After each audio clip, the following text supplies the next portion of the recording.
Merry fucking Christmas, everybody! Today we got ourselves another Christmas classic game. We got ourselves another Grinch game. Now, this was obviously made to cash in on the 2018 Grinch movie, you know, the one that has a Benedict cucumber patch or whatever the fuck. Now, what I didn't know going into this game is that this was made by Outright Games, and I never heard of them until I looked them up, and I found out these people seem to be cornering the market of shitty tie-in games for franchises usually aimed at children.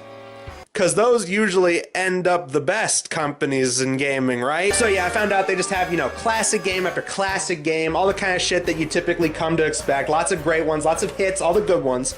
So clearly their Grinch game should be really good. And after all, I played the Grinch game for the PS1, and that was well, to be honest, that was a pretty shit game too. But that game was at least funny bad. Who are you? Well, you're the Grinch! That had that sort of charm that only PS1 games have, where, you know, shitty graphics and shitty voice acting and really fucking hog-wild gameplay kind of makes it really fun. Though most of the enjoyment probably comes from watching your drunk or high roommates playing it. But is this game on the same level? Let me just tell you something. No, it is not. It is not that good. I mean, I will say this, the graphics do look better than the original PS1 game, so clearly there's a step in the right direction there, but I mean, come on, y'all. We compare a PlayStation 1 game to a PlayStation 5 game. Of course, the new one's gonna have better graphics, and as we all know, graphics don't make a game. The gameplay is what makes the game. So clearly the gameplay in this is gonna be really good, right?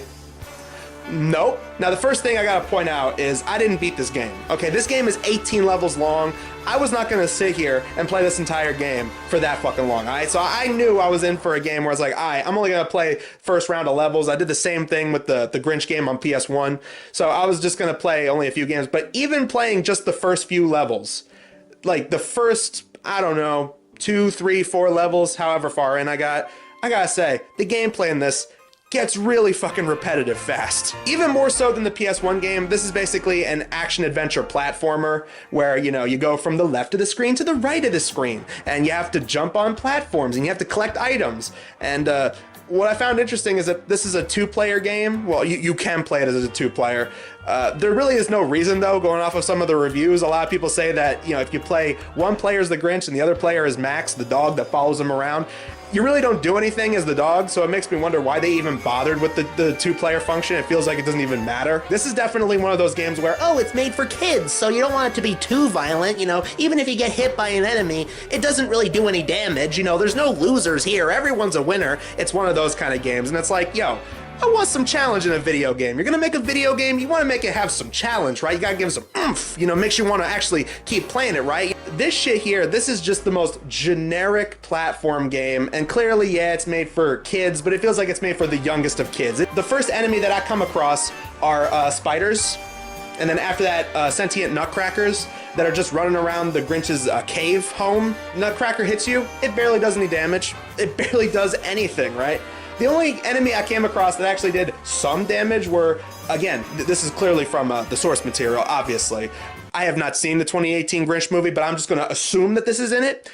You have gingerbread men that are clearly stolen from Shrek, and you know, you walk into them and they hit you, and you know, they take off a little bit of damage, and then your fucking life bar just goes ballistic. I don't know what's up with that shit. It's just the typical, oh, there's a boulder coming your way, you gotta jump over it, or you have to stop it so that you can move it into a corner so you can use it to get up to platform. You have to jump on spring, you have to swing on rope across platform or ledge, you have to make sure you don't fall on spikes. Fuck it, man, I feel like I might be tripping right now, but I gotta say it, I think Cat in the Hat, the movie game, was better than this one. Because again, that has some fucking stupid bullshit in it that made me laugh. I came, I saw, I kicked its ass! Yes, this is family entertainment. The only kind of interesting thing is the thing that comes up at the very end of each level, where it's like you progress from one stage to the next. So, you know, the first level you end up beating is the Grinch's cave, and then you move on to Whoville, and you gotta run around and do some mischief, right? Just like in the original game, right? But in this one, the way they segue you from one stage to the next is you have to do this snowboarding level. This is some of the shittiest snowboarding, and really, you know, it's you're being chased by a giant avalanche snowball, and you have to make sure that you dodge, you know, projectiles that are coming your way. You got to dodge certain corners that you can fall down and shit. And the entire time I'm like, this is a fucking Crash Bandicoot level, y'all. Like, no shit, this is just Crash Bandicoot. Like, the fucking boulder stage is in Crash Bandicoot. That's exactly what it is. I can't believe I'm saying this, but yo, the PS1 Grinch is a better Grinch game than this game on PS5. I don't know how that's possible, but yeah, here we are. Anyway, y'all, that's gonna do it for Swigga Game Reviews in 2024. Probably gonna be doing more of these sometime in the future. Probably gonna start doing less and less of them, but you know, I'm gonna still do them every once in a while. Certainly not gonna see the end of Swigga parody songs. We're still gonna be doing those. Every month, look forward to new Swigga parody songs. Also, look forward to my upcoming album, my compilation album, The Best of MC Swigga. We're gonna be taking all the songs we've done from the last 10 years of this channel, and we're gonna be taking some of the hottest tracks that most people seem to remember fondly of MC Swigga. So, yeah, look forward to that whenever it drops. Until then, y'all, Ruckus Knuckus for life! Peace!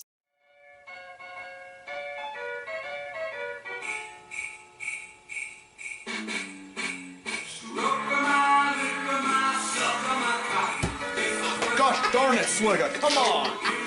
Come on!